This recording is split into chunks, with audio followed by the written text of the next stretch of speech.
30 years of making wine in Napa Valley and Alexander Valley, and I really wanted to try my hand at making something really unique and really exclusive. These wines, we only make about 3 to 4 barrels in any particular year, so 75 to 100 cases max.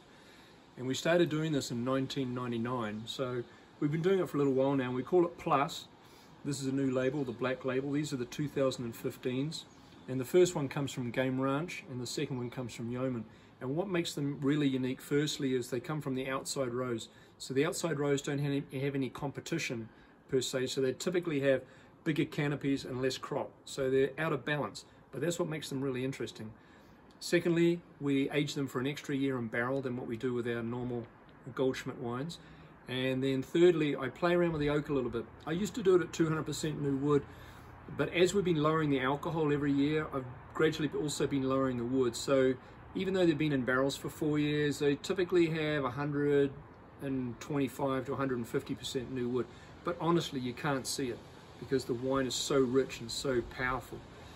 The fourth thing is the way the wines age, the accumulation of this thing called volatile acidity. I don't want to go into too much detail about it, but typically volatile acidity gradually increases in barrel as wines age, and at the end of 3-4 years I can typically see that. Ethyl acetate, which is what you smell, and acetic acid is what you taste. I've learned how to control that, and at the end of 3 or 4 years all you do is you get this big lush black fruit characteristic. And then lastly, it takes us 2 days to take the wine out of the tank. It's a very laborious process and something that we keep proprietary to ourselves. But both of these wines are really, really unique, and to try them side by side is something really special. If you haven't done that or had a chance to try it, it's really unique.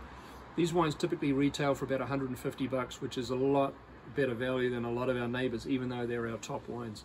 So 7,500 cases in a good year, something really unique, something really exclusive, and I hope you get a chance to try them. 2015 Plus wines from Goldschmidt Vineyards, Game Ranch and Yoeman. Cheers.